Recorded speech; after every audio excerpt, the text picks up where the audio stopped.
Good morning all of you. आज अपन बात करेंगे कक्षा 10 यानी कक्षा 10 का एक टॉपिक दिया हुआ, पहला ही टॉपिक दिया हुआ संसाधन और एवं विकास।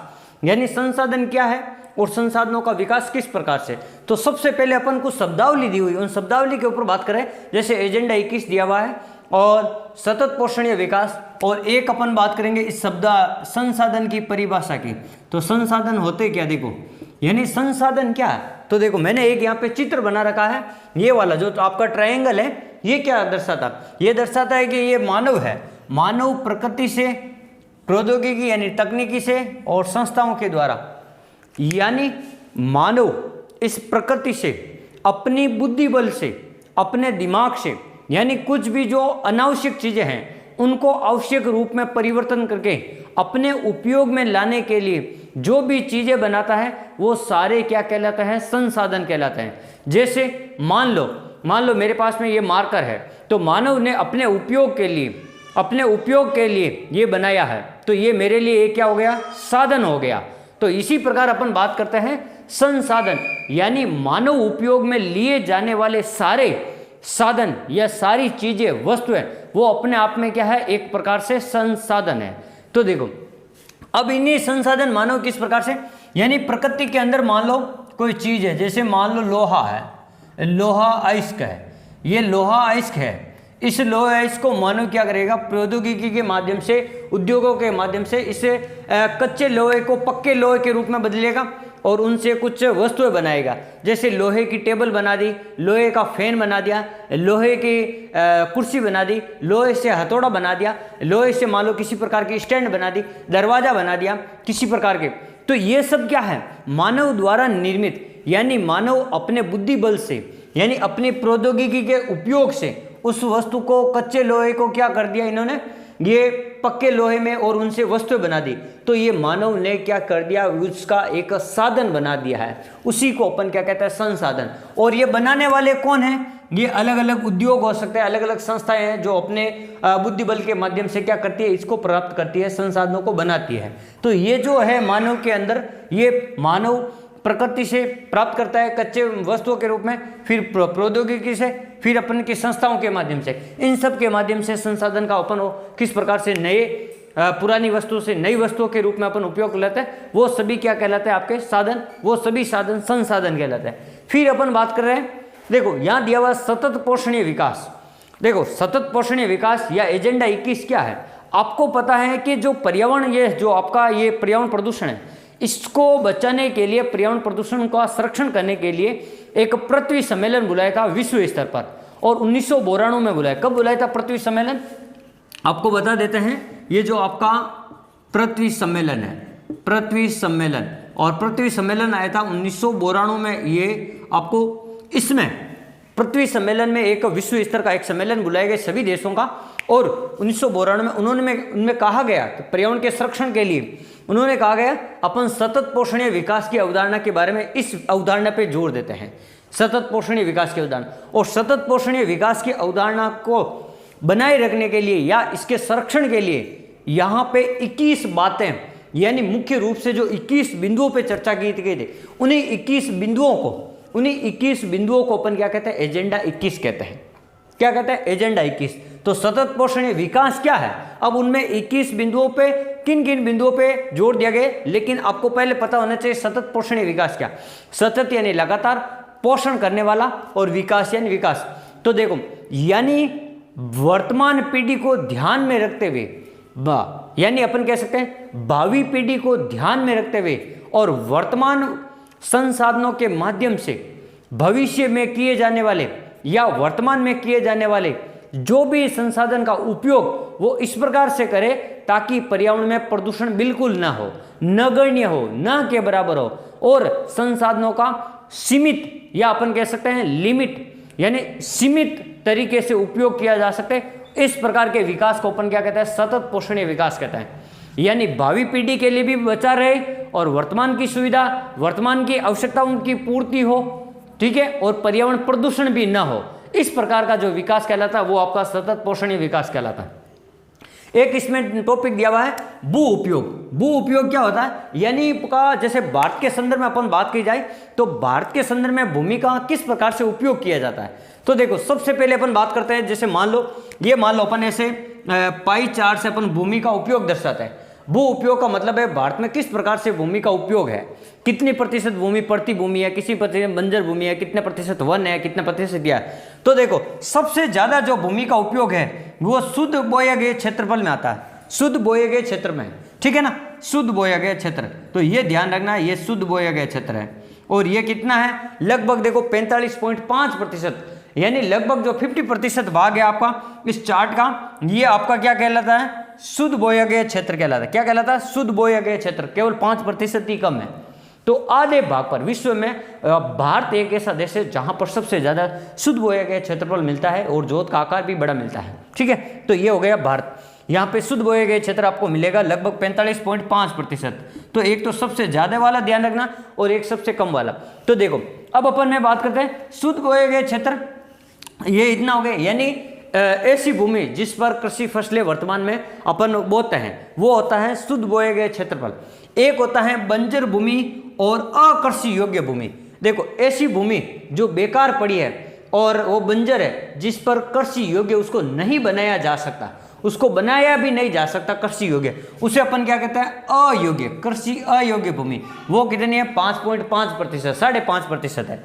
एक स्थायी चारागाह या गोचर भूमि, यानी स्थायी चारागाह मतलब वहां पे घास ही घास है, और गोचर भूमि के लिए वो है आपका 3.3% है। फिर अपन बात करते हैं कृषि योग्य भूमि। देखो यहाँ पे कृषि योग्य भूमि है, यानी ऐसी भूमि जिसको अपन कृषि करने के लिए योग्य बना सकते हैं, ऐसी कृषि योग्य बंजर भूमि। यानी बंजर तो है लेकिन उसको वर्तमान की आवश्यकताओं के अनुसार उसमें खाद बीज डाल के उसको अपन उपयोगी बना सकते हैं। तो वो कितने प्रतिशत है, 4% है आपकी कृषि योग्य भूमि। फिर अपन बात करते हैं प्रति भूमि, यानी गांव के बाहर, नगर के बाहर, जिले के बाहर कुछ ऐसी भूमि जो परत के रूप में है, यानी उनका अभी उपयोग नहीं है, वो भूमि कितनी है, 3.6% भूमि है, 3.6%। फिर आपका देखो गैर कृषि प्रयोजन क्षेत्र। गैर कृषि प्रयोजन क्षेत्र भूमि का मतलब क्या, यानी भूमि का उपयोग इस प्रकार से किया है, जैसे बांध के रूप में, बांध बनाने के लिए बहुत बड़ी जगह चाहिए होती है, उद्योग लगाने के लिए बड़ी जगह चाहिए होती है, नगरीकरण के लिए बड़ी जगह चाहिए होती है, और अन्य बड़े बड़े प्लांट लगाने के लिए, बिजली घर बनाने के लिए बड़ी जगह चाहिए। तो उन सब के प्रयोजन से गैर कृषि योग्य भूमि है 8.7%, लगभग 9% के बराबर। और वन कितने पे है, 23.3, यानी दूसरे नंबर पे वन है। 23.3 पे क्या है, वन भाग है। तो वन भाग कितने, 23.3% भाग पे है। और 1% है जो विविध है, यानी अन्य क्षेत्रों में अपन काम ले सकते हैं, तो वो वाली भूमि है जहां पे अन्य क्षेत्रों में। तो ये भू उपयोग का मतलब क्या है, आपको ये ध्यान रखना, कृषि बंजर तथा कृषि अयोग्य, यानी ऐसी भूमि बंजर तो है लेकिन उसको कृषि के लिए अपन योग्य नहीं बना सकते, वो तो है अयोग्य भूमि। और एक है कृषि योग्य एवं बंजर भूमि। बंजर है वर्तमान में लेकिन भविष्य में इसको क्या कर सकते हैं अपन, उपयोगी बना सकते हैं, तो वो कृषि योग्य बना सकते हैं, वो भूमि आपकी 4%। तो ये हो गया आपका कृषि योग्य भूमि। अब अपन देखो पहले मृदा वर्गीकरण पढ़ लेते हैं, फिर उसके बाद में अपन संसाधनों का वर्गीकरण है छोटा सा, उनको मैं आपको बताता हूं किस प्रकार संसाधनों का वर्गीकरण किया गया। देखो मृदा का वर्गीकरण, तो सबसे पहले एक अपन बात करते हैं मृदा परिच्छेदिका क्या होती है। देखो मृदा परिच्छेदिका मतलब है मृदा जो मिट्टी है उसका निर्माण किस प्रकार से, जैसे मान लो ये कोई चट्टान है, तो यहाँ पे क्या होती है, आधारी चट्टान होती है, आधार चट्टान, इसे क्या कहते हैं, आधार चट्टान कहते हैं। और ये होती है आपकी अपसई चट्टान, यानी इस चट्टान का धीरे धीरे टूटना। यहाँ पर गाद, बालू, रेत, यानी ये देखो आधारी चट्टान है, इसे अपन जनक चट्टान भी कहता है, जनक चट्टान। यानी इस चट्टान से, ये वाले चट्टान से इस प्रकार की, इस चट्टान का क्या होगा, अपक्षय होगा, अपर्दन होगा, तो ये धीरे धीरे क्या होगी, ये इस प्रकार के गाद, बालू कण, रेत के कणों में बदल जाएगी और धीरे धीरे मिट्टी का निर्माण हो जाएगा। और यहाँ पे देखो ये सबसे उपयोगी भूमि है, सबसे ऊपरी परत है, ऊपरी परत। और इसी ऊपरी परत में पेड़ पौधे अपन यहाँ पे लगाते हैं, पेड़ पौधे वगैरह यहाँ, और यहाँ पे ह्यूमस की मात्रा ज़्यादा होती है। ह्यूमस की मात्रा ज़्यादा, यानी ये जो उपयोगी सामग्री होती है पेड़ पौधों के लिए, खाद बीज वगैरह, वो यहाँ पे होती है, सड़ी गली पत्तियाँ वगैरह वो ऊपरी परत में, यहीं पर अपन इसको क्या करते हैं, जोड़ते हैं। तो ये हो गए आपकी मृदा परिच्छेदिका। ठीक है, अब अपन मृदा का वर्गीकरण, यानी जो भारत की जो मिट्टियां हैं उनको मुख्य रूप से 8 भागों में वर्गीकृत किया गया है। वो किस प्रकार के, उनकी गठन की संरचना के आधार पर, उनके अपन कह सकते हैं रंग के आधार पर, उच्चावच के आधार पर, उनको 8 भागों में वर्गीकृत किया गया। इन सब के आधार पर भारतीय मृदा का वर्गीकरण 8 भागों में किया गया। और मुख्य मृदा कौन कौन सी है, देखो जलोढ़ मृदा। जलोढ़ मृदा का मतलब क्या होता है, जल के साथ बहाकर लाई गई मिट्टी, जैसे जहां पर नदियां होगी, जैसे गंगा नदी है, सिंधु नदी तंत्र है, ब्रह्मपुत्र नदी है, गोदावरी, कृष्णा, कावेरी, महानदी, इनके डेल्टाई क्षेत्र जहां पे ये नदियां प्रवाहित होती है, वो मिट्टी उसको अपन क्या कहते हैं, जलोढ़ मिट्टी कहते हैं। और भारत में सबसे ज्यादा जलोढ़ मिट्टी है, लगभग 39 पॉइंट अपन कह सकते हैं 40% के आसपास। फिर लाल काली मिट्टी, यानी किसी चट्टान में मान लो कहीं पे मिट्टी है, वहां पे आयरन ऑक्साइड की मात्रा के कारण वहां उसका रंग क्या हो जाता है, लाल हो जाता है। और ज्यादा दिनों तक पानी पड़े रहने के कारण, पानी जमीन पे पड़े रहेगा तो जल योजित हो जाएगा और उसका रंग हल्का पीला पीला हो जाएगा। उस प्रकार की मिट्टी को क्या कहते हैं, लाल पीली मिट्टी कहते हैं। दूसरे नंबर पे लाल पीली मिट्टी आती है। फिर अपन कहते हैं काली मिट्टी। काली मिट्टी यानी दक्कन का जो लावा पठार है या जो प्रायद्वीपीय भाग है उसमें जो काली मिट्टी पाई जाती है, ज्वालामुखी विस्फोट के कारण जो लावा है, मैग्मा है, वो बाहर आता है और मैग्मा बाहर आके लावा के रूप में जमा होता है। उस लावे से, आग्नेय चट्टान से जिस मिट्टी का निर्माण हुआ है वो आपकी काली मिट्टी है। काली मिट्टी को रेगुर मिट्टी या रेगुड़ मिट्टी के नाम से भी जानते हैं, सबसे उपयोगी मिट्टी है। देखो यहाँ पे खाद बीज की आवश्यकता नहीं है, यहाँ पर भी खाद बीज की, क्योंकि नदियाँ जलोढ़ मिट्टी के साथ नवीन जो तत्व लाती हैं वो उपजाऊ तत्व होते हैं, उनसे गेहूं है वगैरह सारी कृषि होती है। और गंगा का जो मैदान है, गंगा ब्रह्मपुत्र सिंधु का मैदान है, यहाँ पे सबसे ज्यादा जो आपका जलोढ़ मृदा पाई जाती है और ये भारत में सबसे ज्यादा कृषि योग्य दशाओं के लिए उपयुक्त है यहाँ पर। और ये काली मिट्टी, ये गेहूं, चावल वगैरह, गन्ना के लिए। फिर लेटराइट मिट्टी जो पर्वत के तटीय भाग में, यानी भारत के जो तटीय क्षेत्र है, यहाँ पर जो आपके तटीय पूर्वी घाट, पश्चिमी घाट, यहाँ तटीय समुद्र तटीय भाग, यहाँ पे लेटराइट मिट्टी। और लेटराइट मिट्टी का मतलब क्या, ये इतनी कड़क हो जाती है ईंट के समान। और ध्यान रखना यहाँ लेटराइट मिट्टी में काजू वगैरह ज्यादा होता है, नारियल वगैरह। फिर एक होता है मरुस्थलीय मिट्टी, यानी भारत का जो पश्चिमी भाग है, यहाँ राजस्थान में ये थार का मरुस्थल, गुजरात है, राजस्थान है, पंजाब, हरियाणा, यहाँ फैला हुआ, यहाँ पे जो बड़े बड़े जो मिट्टी के कण होते हैं, यानी असंगठित मृदा जो उपयोगी कम है, उससे ज्यादा है, तो वो मिट्टी को अपन क्या कहते हैं, मरुस्थलीय मिट्टी कहते हैं। इसका रंग हल्का पीला जैसा होता है। एक होती है पर्वतीय मिट्टी। पर्वतीय मिट्टी का मतलब होता है जैसे अपन कहते हैं पीट मृदा या वन्य मृदा, तो ये क्या पर्वतीय इलाकों में होती है। जैसे मान लो कोई ये पर्वत है आपका, सतपुड़ा हो गया, विंध्याचल हो गया, अरावली हो गया, आपका हिमालय हो गया, पश्चिमी घाट, पूर्वी घाट, जिनके जहाँ ऊंची ऊंची चोटी, यहाँ पेड़ पौधे होंगे, यहाँ पे जब बारिश होगी तो पेड़ पौधों की पत्तियां वगैरह जो जमीन पे है वो वर्षा के साथ में नीचे आ जाएगी, पहाड़ी भाग ऊंचाई से नीचे की ओर आएगी। तो इस प्रकार से वहां की जो मिट्टी की परत है वो पतली हो जाएगी और वो अनउपजाऊ प्रकार की होगी, क्योंकि जो अपन कह सकते हैं जो मिट्टी की परत पतली है तो वहां पे पेड़ पौधे उगने में या वहां समस्या होती है या वहां पे कृषि कार्य नहीं हो सकता है। और ये इस प्रकार से अपन कह सकते हैं पर्वतीय इलाकों में पाई जाती है, इसे अपन क्या कहते हैं, पर्वतीय मिट्टी कहते हैं।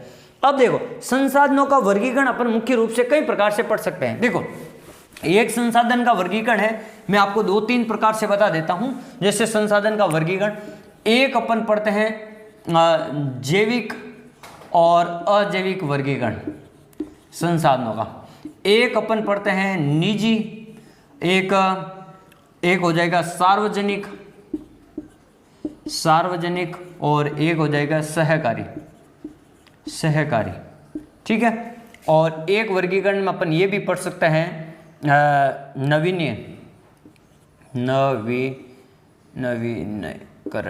नवीकरणीय और एक इसको पढ़ सकते हैं अनवीकरणीय। तो देखो नवीकरणीय और अनवीकरणीय में क्या संबंध हो जाएगा, नवीकरणीय और अनवीकरणीय, अनवीकरणीय।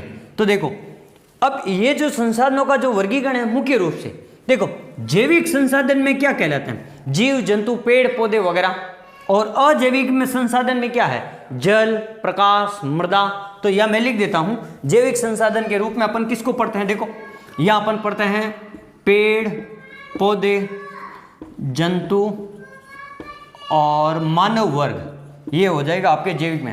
अजैविक में मृदा, ताप, दाब, प्रकाश, ये सारे अजैविक में आ जाएंगे। ठीक है। फिर निजी, यानी कुछ ऐसे संसाधन होते हैं जिनका किसी विशेष व्यक्ति का उसके ऊपर क्या होता है, अधिकार होता है, तो वो निजी संसाधन। सार्वजनिक, जिन पे सबका अधिकार हो, ऐसे संसाधन। और सहकारी, जिनका समुदाय के रूप में, या अपन कह सकते हैं किसी एक गांव का, किसी एक शहर का अधिकार हो सकता है, जहां पे गांव वाले यानी ग्रामीण और शहर या सरकार के अनुबंध द्वारा जो कुछ ऐसे संसाधन है उनका उपयोग सामूहिक रूप से किया जाता है, उसे अपन सहकारी कहते हैं। एक होता है नवीकरणीय और अनवीकरणीय संसाधन। देखो, नवीकरणीय संसाधन का मतलब ऐसे संसाधन जिनका पुनः चक्रण के द्वारा उपयोग किया जा सकता है, जैसे पवन ऊर्जा, सौर ऊर्जा, बायोमास है, और अपन कह सकते हैं बायोमास या बायोगैस ऊर्जा है, जल ऊर्जा है, ये सारे क्या है, ये नवीकरणीय है। यानी इनको देखो, सूर्य के प्रकाश को अपन ने क्या कर दिया, सौर ऊर्जा के रूप में बिजली बना दी। ये हवा है, पवन है, पवन को अपन ने क्या कर दिया, विद्युत के रूप में, पवन ऊर्जा से विद्युत ऊर्जा बना दी। एक रूप से दूसरे रूप में अपन ने परिवर्तन कर दिया, इनको चेंज कर दिया। अनवीकरणीय संसाधन क्या होता है, जिनको अपन एक बार उपयोग लेने के बाद में अपन चेंज नहीं कर सकते, जैसे कोयला है, पेट्रोल है और गैस है, या अपन कह सकते हैं यूरेनियम, बेरिलियम, लिथियम। यानी कोयला को एक बार जला दिया, राख में बदल गया। पेट्रोल को जला दिया, फिर कुछ नहीं बचा, उसका वापस पुनः उपयोग नहीं कर सकते हैं। गैस है, यूरेनियम के भंडार है, यूरेनियम को बम बनाने में, तो बम को एक बार विस्फोट कर दिया तो फिर उसका राख बचेगा, तो इस प्रकार से अपन कुछ नहीं उसका कर सकता है। तो आज हमने पढ़ा, पहला टॉपिक दिया हुआ था क्लास 10th का, जो मैंने क्लास 10वीं के अनुसार मुख्य रूप से मुख्य शब्दावली के ऊपर, और जो आपका संसाधन का वर्गीकरण दिया गया, मृदा के प्रकार दिए गए, मृदा परिच्छेदी का दिया गया, इन सब का शॉर्ट एंड मैंने आपको छोटे से वीडियो में बहुत सारी बातें बता दी। ये क्लास 10वीं के लिए बहुत ही इंपॉर्टेंट है। और यहाँ से नवीकरणीय, अनवीकरणीय संसाधन, जैविक, अजैविक संसाधन, ये ऑल एग्जाम ज्योग्राफी में कहीं से भी आ सकता है। हमारा वीडियो छोटा जरूर है, लेकिन इस वीडियो में कई सारे छोटे छोटे प्रश्न जरूर छिपे हुए हैं। तो आप क्लास 9 से लेकर पीजीटी का जो भी एग्जाम दे रहे हैं ज्योग्राफी से, वो इस वीडियो को जरूर देखें और अपने दोस्तों के साथ शेयर जरूर करें। आप हंसते रहें, मुस्कुराते रहें और अपनी पढ़ाई को निरंतर जारी रखें। धन्यवाद।